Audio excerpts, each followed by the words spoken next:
अस्सलामु बरकातुहू। अल्हम्दुलिल्लाहि रब्बिल आलमीन वलाक़िबतु लिल मुत्तक़ीन वस्सलातु वस्सलामु अला अशरफिल अंबियाइ वल मुरसलीन व अला आलिहि वस्सहबिहि व मन इक्तदा बिहदिहि इला यौमिद्दीन, अम्मा बाद। इमामुद्दावा शेख मोहम्मद बिन अब्दुल वहाब रहमतुल्लाह अलैह जो अज़ीम किताबुत तौहीद ऐं अॼु खां असां इंशा अल्लाह ताला इन अज़ीम किताब जे बाब नंबर 6 जो आगाज़ करे रहिया आहियूं।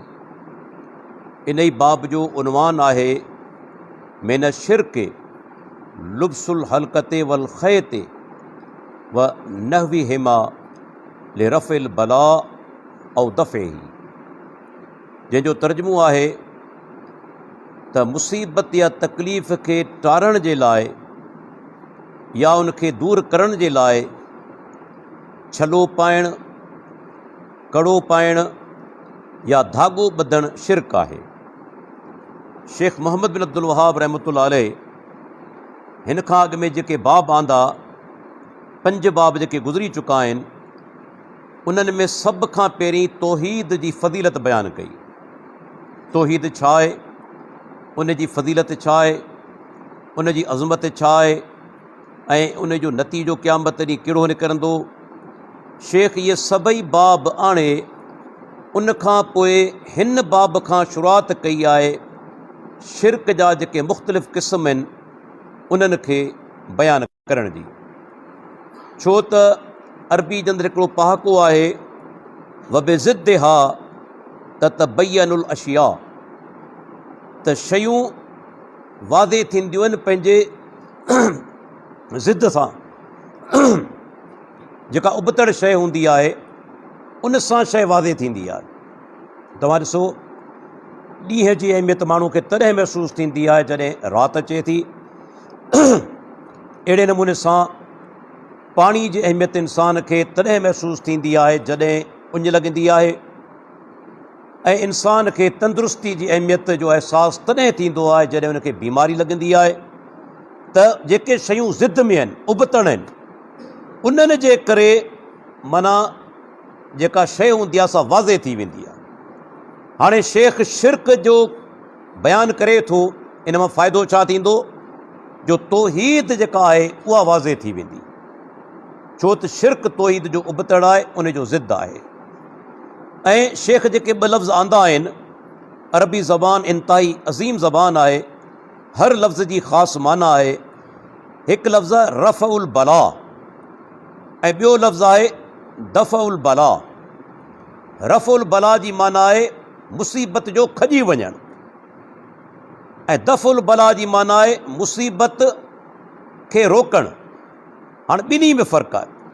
रफ़उल बला जी माना आहे मुसीबत अचण खां पोइ उनखे दूरि करणु। मुसीबत अची वई, हाणे उनखे दूरि कीअं कजे। ऐं दफ़उल बला जी माना आहे अञा मुसीबत आई न आहे, उनखे रोकजे कीअं। माना अरबी ज़बान जी अज़मत आहे। रफ़उन जी माना ऐं दफ़उन जी माना सां गॾु केतिरी माना त हक़ीक़त वाज़े थी वई त रफ़उल बला जी माना आहे मुसीबत अची वञे, उनखां पोइ उनखे कीअं जेको सो माना दूरि कजे। ऐं दफ़उल बला जी माना आहे मुसीबत अञा आई न आहे, उनखां अॻु में उनखे कीअं रोकजे। त शेख ई जेको सो माना बाब क़ाइमु कयो आहे। ऐं उनखां पोइ शेख सालिह बिन फौज़ान हफ़िज़हुल्लाह इन बाब जी तशरीह में लिखे थो त जेकॾहिं के माण्हू छलो पातो, तव्हां ॾिठो हूंदो त माण्हू बीमारी खां बचाव जे लाइ या तंदुरुस्ती जे लाइ तव्हां ख़ुदि पंहिंजे अखियुनि सां केतिरा दफ़ा ॾिठो हूंदो त उहे कड़ा पाईंदा आहिनि। कॾहिं पितल जा कड़ा पाईंदा आहिनि, कॾहिं लोह जा कड़ा पाईंदा आहिनि, कॾहिं त हथा के रबड़ जा जेके कड़ा आहिनि से बि पाईंदा आहिनि।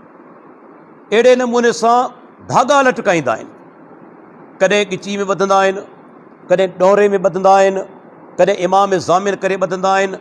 इन्हनि सभिनी जो मक़सदु छा आहे त धागे ॿधण सां, इमाम ज़ामिन ॿधण सां या जेको सो माना कड़ो पाइण सां, छलो पाइण सां मुसीबतूं दूरि थी वेंदियूं, तकलीफ़ूं दूरि थी वेंदियूं, भलायूं मिली वेंदियूं, बीमारियूं दूरि थी वेंदियूं। शेख सालिह बिन फौज़ान हफ़िज़हुल्लाह लिखे थो, जेकॾहिं ॿधण वारे जो अक़ीदो आहे जेको ॿधे थो धागा या पाए थो कड़ा, उनजो अक़ीदो आहे त इहे शयूं बज़ाते ख़ुदि नफ़ो ॾियनि थियूं ऐं नुक़सान खां बचाइनि थियूं, त अहिड़ो माण्हू शिर्क अकबर जो मुर्तकिब आहे। माना वॾो शिर्क जेको इस्लाम मां ख़ारिज करे छॾे थो। जेकॾहिं सम्झे थो त इन्हनि शयुनि में बज़ाते ख़ुदि फ़ाइदो आहे ऐं इहे शयूं बज़ाते ख़ुदि नुक़सान खां बचाइनि थियूं, पर जेकॾहिं इहो अक़ीदो न अथसि, अक़ीदो आहे त इहे शयूं नफ़े ऐं नुक़सान जो सबबु आहिनि, त पोइ शिर्क अकबर जो मुर्तकिब न आहे, लेकिन शिर्क असगर जो मुर्तकिब ज़रूरु आहे। शिर्क असगर वरी बि आहे, अगरचे शिर्क अकबर जो मुर्तकिब कोन थींदो, छो जो ही सम्झे थो त इहे सिर्फ़ु हिकिड़ो सबबु आहिनि, ज़रियो आहिनि, त पोइ शिर्क असगर आहे। पर जेकॾहिं सम्झे त इन्हनि शयुनि में ई ताक़त आहे, त पोइ शिर्क अकबर जो मुर्तकिब थी वेंदो वञो। उनखां पोइ शेख पहिरीं क़ुरान मजीद हिकिड़ी आयत आणे थो, सूरह ज़ुमर जी, जेका 39 नंबर क़ुरान जी सूरत आहे, उनजी आयत नंबर 38। पहिरीं जेका आयत आंदी अथसि हिन बाब में, उनमें अल्लाह ताला पंहिंजे प्यारे पैगम्बर खे हुकुम ॾिनो आहे, कुल ऐं पैगम्बर तूं चओ। पर कंहिंखे चओ? हिते इशारो आहे त मके जा जेके मुशरिक आहिनि, जेके बुतनि जी पूॼा कंदा हुआ, जेके बुज़ुर्गनि जी पूॼा कंदा हुआ, जेके अल्लाह खां सवाइ ॿियनि जे साम्हूं झुकंदा हुआ, नज़रो नियाज़ कंदा हुआ, सजदा कंदा हुआ, पैगम्बर तूं उन्हनि खे चओ, अफ़रअयतुम मा तदऊन मिन दूनिल्लाह, मूंखे ॿुधायो जिन खे तव्हीं अल्लाह खां सवाइ पुकारियो था। जीअं अॻु में ज़िक्र थी चुको त पुकार मां मुराद महज़ आम पुकार कोन्हे, जी पाण कंहिंखे सॾींदा आहियूं, अदा हेॾां अचु, अदा फलाणी शइ मूंखे खणी ॾे, इहा पुकार शिर्क कोन्हे, इहा पुकार ज़िंदगी जो हिसो आहे। तव्हीं मूंखे सॾींदा आहियो, ऐं तव्हांखे सॾींदो आहियां, इन में त का बि ग़लति ॻाल्हि कोन्हे। पर जेकॾहिं को माण्हू अहिड़ी हस्ती खे पुकारे थो जेका फ़ौत शुदा आहे, मिसाल तौरु शेख अब्दुल क़ादिर जीलानी रहमतुल्लाह अलैह गुज़ारे चुको, बगदाद में दफ़न आहे, हितां खां हज़ारे मैल दूर आहे, पर पुकारण वारे जो अक़ीदो आहे त हितां पुकारियां, शेख मुंहिंजी पुकार ॿुधे थो ऐं मुंहिंजी मुसीबत दूर करे थो। इहा पुकार ऐन शिरक आहे, इहा पुकार ऐन शिरक आहे, छो त मां फ़ुक़ल असबाब आहे, ग़ाइबाना तौर ते आहे। ऐं अहिड़े नमूने सां के जीअरे खे पुकारे थो, पर हुनजो अक़ीदो आहे त जीअरो आहे त हज़ारे मैल परे, हितां सॼा मुंहिंजो सॾु ॿुधी वठंदो, बज़रे टेलीफोन न की मोबाइल, ईअं ई सॼांसि ॿुधी वठंदो, मुंहिंजी मुसीबत दूर कंदो, त इहा पुकार बि शिरक आहे, छो तूं ग़ाइब आहे, मौजूदु कोन्हे। त ग़ाइबाना तौर ते मा फ़ुक़ल असबाब जेको माण्हू पुकार कंदो आहे, सॾींदो आहे कंहिंखे, इहा पुकार सिर्फ़ु अल्लाह जे लाइ ख़ासि आहे। ॾिसो, पाण कॾहिं कॾहिं थाॿो खाईंदा आहियूं, या अल्लाह छो चवंदा आहियूं? छो त असांजो अक़ीदो आहे त मुंहिंजो रब मूंखे ॾिसे बि पियो, ऐं मुंहिंजो रब मुंहिंजी पुकार ॿुधे बि पियो, ऐं मुंहिंजो रब मुंहिंजी तकलीफ़ दूर बि करे छॾी। भई तॾहिं पाण चवंदा आहिनि या अल्लाह, फौरन आवाज़ निकिरे थो दिलि मज़ा ज़बान मज़ा, ऐं अल्लाह, माना अल्लाह मूंखे ॾिसे बि पियो, रब्बुल आलमीन मुंहिंजी पुकार ॿुधे बि पियो, ऐं रब्बुल आलमीन मुंहिंजी तकलीफ़ दूर करण ते बि क़ादिर आहे। इहा पुकार इबादत में शामिल आहे। हाणे साॻी पुकार कंहिं इंसान जे लाइ हुजे, या फ़रिश्ते जे लाइ हुजे, या कंहिं ॿी शइ जे लाइ हुजे, ऐं इहो अक़ीदो रखे त उहो ॿुधे पियो, तकलीफ़ दूर कंदो, त इहा पुकार ऐन शिरक आहे। अल्लाह ताला फरमाए थो, पैगम्बर तूं इन्हनि खे चओ, मुशरिकनि खे, मूंखे ॿुधायो जिन खे तव्हीं अल्लाह खां सवाइ सॼो था, मिन दूनिल्लाह। माण्हू चवंदा आहिनि सी मिन दूनिल्लाह मां मुराद सिर्फ़ु बुत आहिनि, वरी जाहिलाना ॻाल्हि आहे। मिन दूनिल्लाह जी माना अल्लाह खां सवाइ केर बि हुजे, सो एन सो, चाहे बुत हुजे, चाहे क़बर हुजे, चाहे जानवर हुजे, चाहे मलाइक हुजे, चाहे जिन हुजे, चाहे पत्थर हुजे, चाहे जबल हुजे, चाहे वण हुजे, का बि शइ मिन दूनिल्लाह जे अंदरि इहे सभई शयूं शामिल आहिनि, सभई शयूं, सिर्फ़ु बुत न।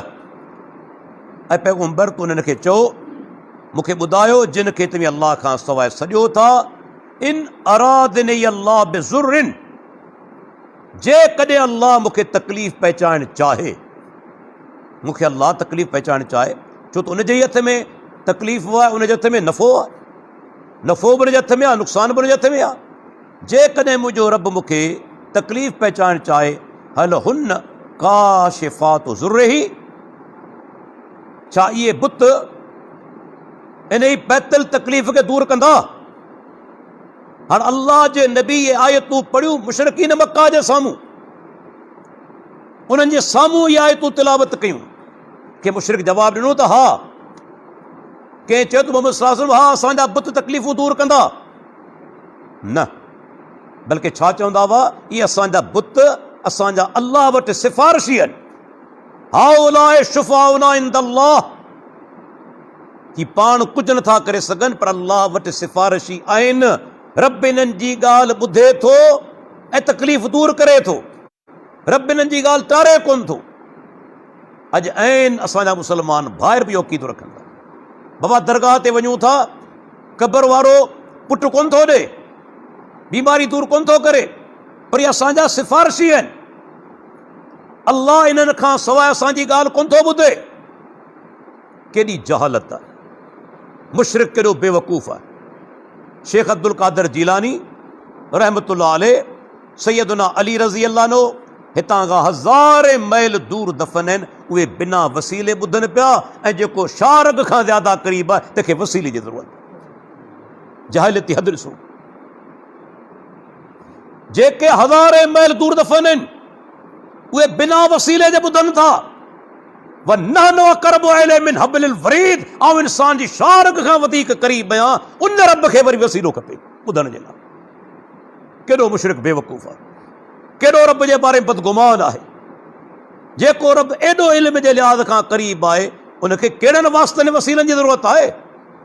हू त चाहे दुश्मन जी दुआ ॿुधी वठे, माकुड़ी जी दुआ ॿुधी वठे, चाहे त पैगंबर जी दुआ क़बूल न करे। केतिरा दलाइल आहिनि। अल्लाह जे नबी जॾहिं आयतूं पढ़ियूं त जेकॾहिं मुंहिंजो रब मूंखे तकलीफ़ पहचान चाहे, छा इहे बुत तकलीफ़ खे दूर करे सघनि था? उन्हनि मां कंहिं चयो त हा, माठ रहिया। वरी अल्लाह ताला फरमाए थो, ओ अरादनी बेरहमतिन, जेकॾहिं मुंहिंजो रब मूं ते रहमत करे, मूं ते महिरबानी करे, भलाई करे, हल हुन मुमसिकातु रहमते ही, छा इहे बुत जेके आहिनि जिन जी तव्हां पूॼा करियो पिया मुशरिकीन मक्का, अल्लाह जी रहमत खे रोके सघनि था? छा इन्हनि में ताक़त आहे रब जी रहमत खे रोकीन, या रब जेका तकलीफ़ नाज़िल कई आहे तंहिंखे दूर कनि? इहे ॿई ताक़तूं अथनि। मके जा मुशरिक ख़ामोश रहिया।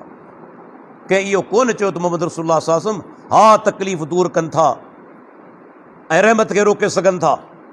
कंहिं इहा दावा कोन कई, ख़ामोश रहिया।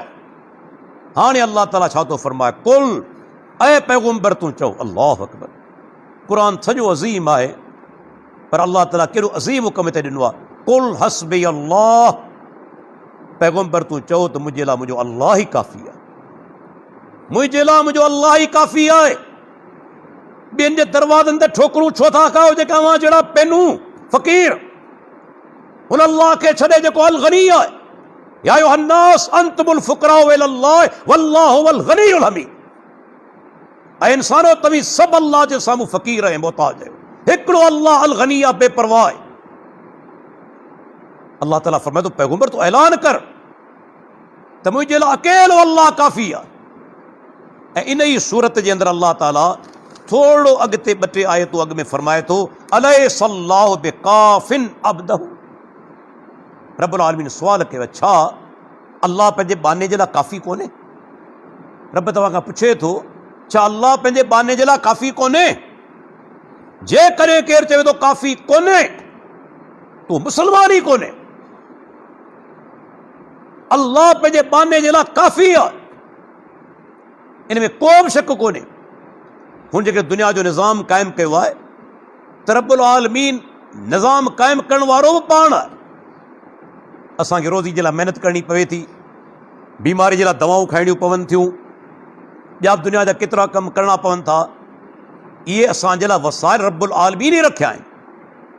अल्लाह हिन जो मोहताज कोन्हे, पर असांजे लाइ इहा वसीला रखिया विया। अल्लाह हिन वसीलनि जो मोहताज कोन्हे। फरमाई, पैगंबर तूं चओ त अल्लाह मुंहिंजे लाइ काफ़ी आहे ऐं छा अल्लाह पंहिंजे पाने जे लाइ कहिड़ो काफ़ी कोन्हे? यकीनन काफ़ी आहे। जॾहिं सॼी काइनात उन जे हथ में आहे, नफ़े नुक़सान जो मालिक उहो आहे, उन जी मर्ज़ी खां सवाइ कुझु नथो थी सघे, त पोइ यकीनन हू काफ़ी आहे न। छो काफ़ी कोन्हे? यकीनन काफ़ी आहे।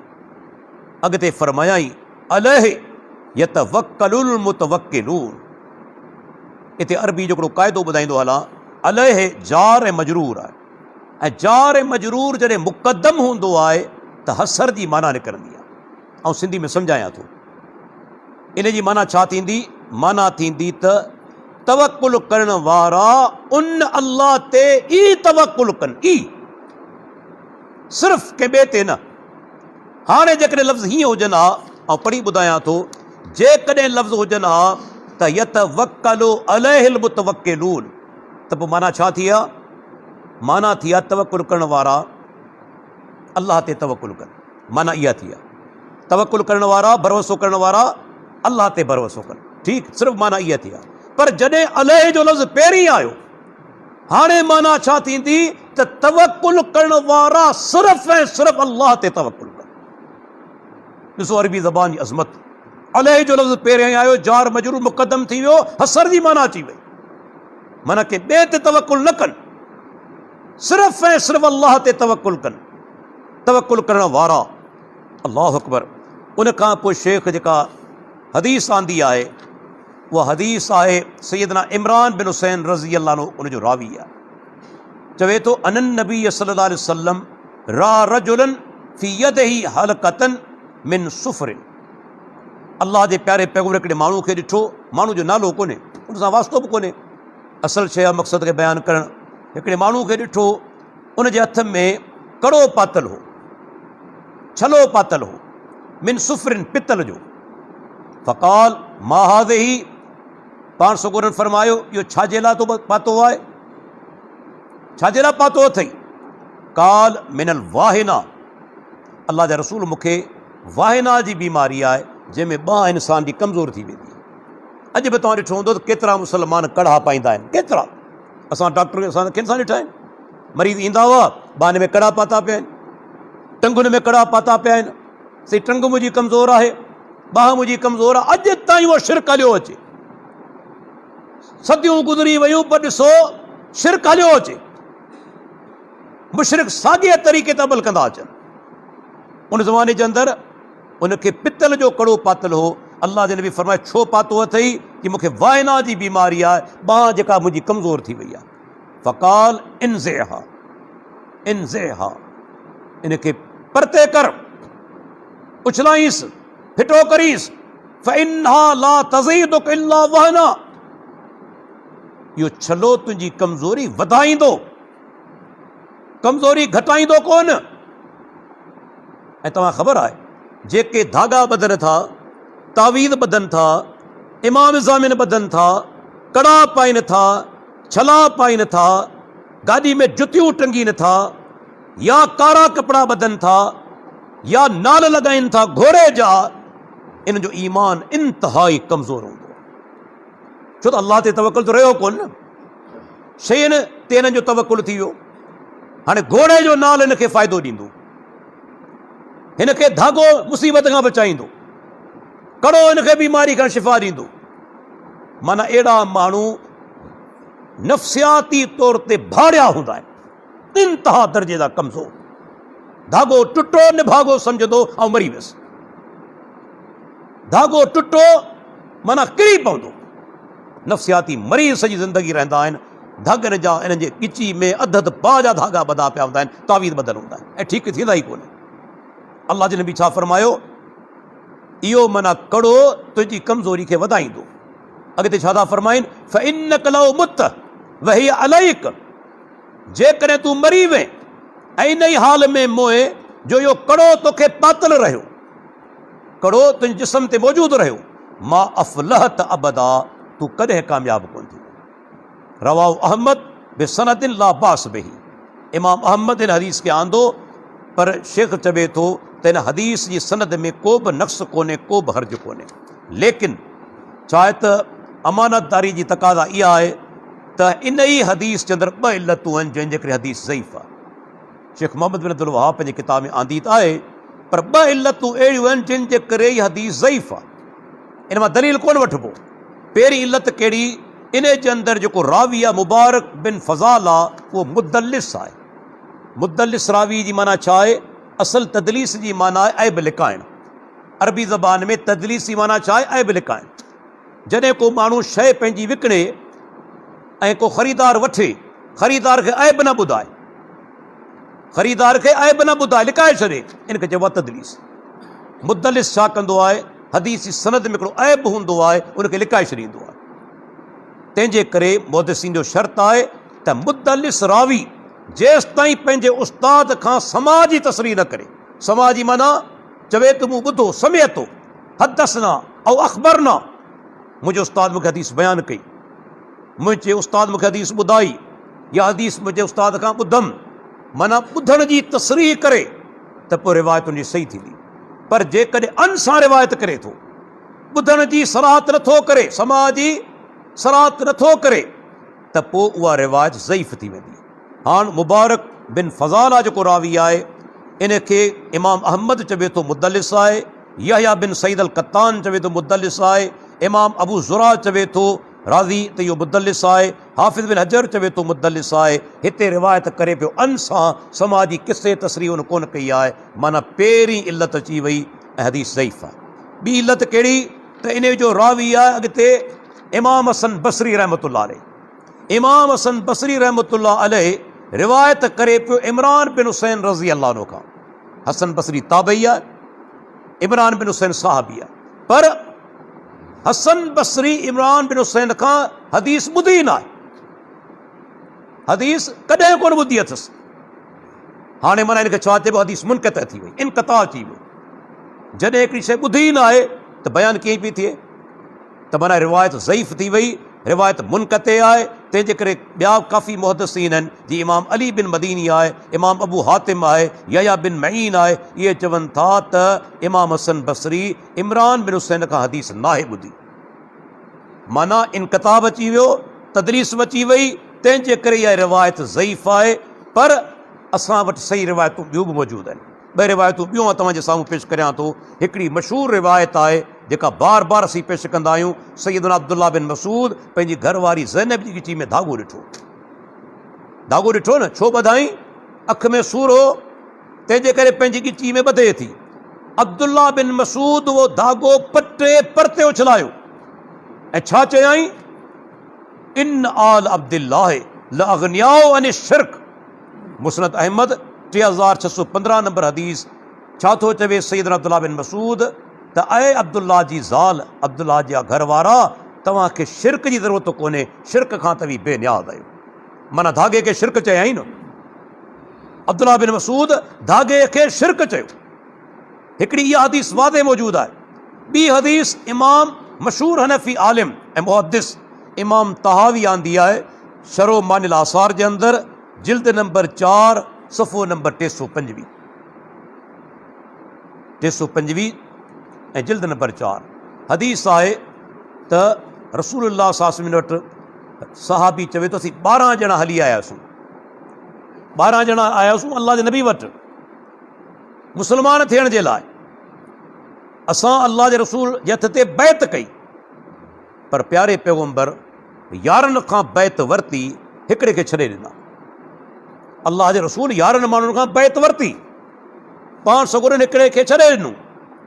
उहे चवनि था असांजो अल्लाह जा नबी हिन माण्हू खां बि बैत वठो।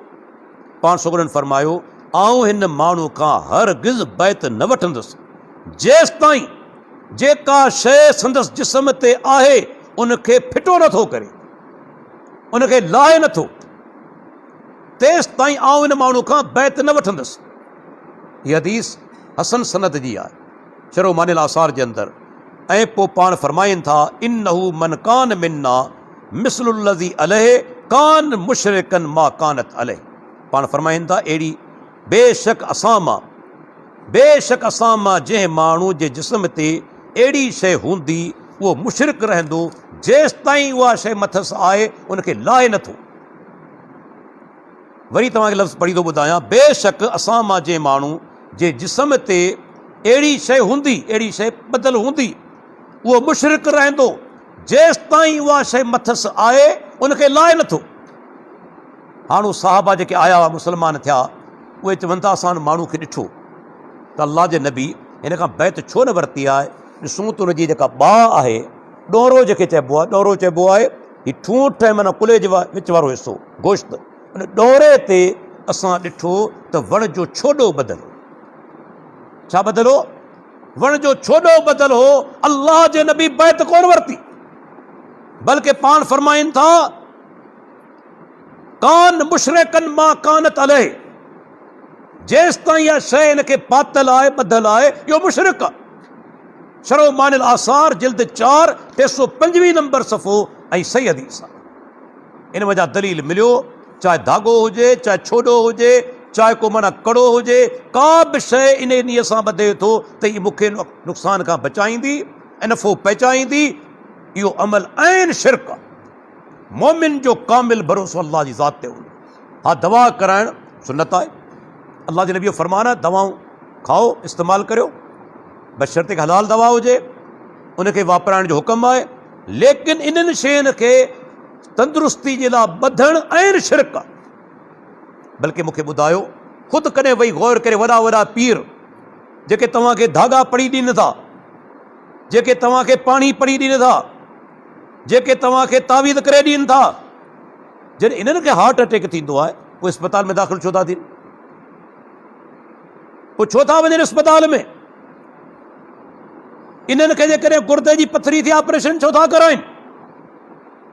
अल्लाह जा बानो सोचियो, एॾा पहुतल हुजनि हा त इहे पंहिंजनि तावीज़नि सां ई ठीकु थी वञनि हा। जेके इहे मरनि था, ॾिसो आख़िर में अस्पताल में दाख़िल हूंदा आहिनि ऐं कंहिंजा नाला वठा। वॾा वॾा पीर साहिबान गुज़ारे विया, इहे सभु घणो करे आख़िर में अस्पतालनि में दाख़िल हुआ। छो विया अस्पताल में? जेकॾहिं इन जा तावीज़ एॾा ताक़तवर हुआ त मोमिन सिर्फ़ु अल्लाह ते भरोसो कंदो आहे। रब्बुल आलमीन चाहे नुक़सान पहुचाइण खे रोके नथो सघे, हू नफ़ो पहुचाए करे उनखे दूर नथो करे सघे। अल्लाह ताला खां दुआ आहे अल्लाह ताला असांखे तौहीद जो कामिल फ़हम अता फ़रमाए। वाख़िरु दावाना अनिल हम्दुलिल्लाहि रब्बिल आलमीन।